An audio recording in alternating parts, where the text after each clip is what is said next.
അന്തോണീസ് പുണ്യാളൻ്റെ കയ്യിൽ ഒരു പുസ്തകമുണ്ടായിരുന്നു. സങ്കീർത്തനങ്ങളുടെ ഒരു പുസ്തകം. പുണ്യാളൻ്റെ ഫേവറിറ്റ് പുസ്തകമായിരുന്നു അത്.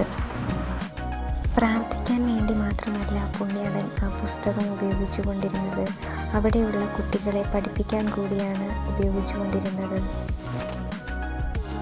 അതുകൊണ്ട് ഈ പുസ്തകത്തിൽ അദ്ദേഹം കുറേ കാര്യങ്ങൾ കുറിച്ചു വച്ചിട്ടുണ്ട്.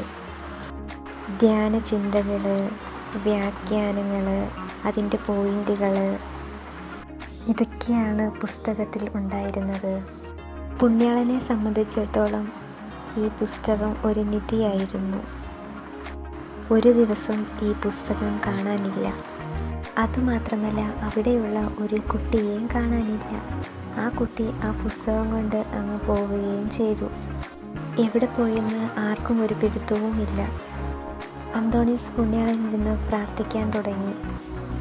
കുറച്ച് ദിവസം കഴിഞ്ഞതേ ഉള്ളൂ, അപ്പോൾ തന്നെ ഈ പുസ്തകം തിരിച്ചു കിട്ടി.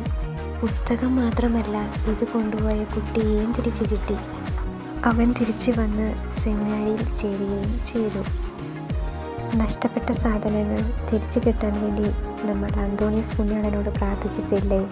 ചെറുതും വലുതുമായ സാധനങ്ങൾ മാത്രമാണോ നമ്മൾക്ക് നഷ്ടപ്പെട്ടു പോയത്?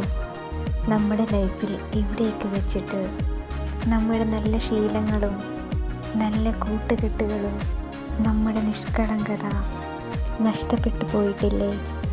ഇതിനെയൊക്കെ ഒന്ന് തിരിച്ചു പിടിക്കാൻ വേണ്ടി നമുക്ക് അന്തോണീസ് പുണ്യാളനോട് പ്രാർത്ഥിക്കാം.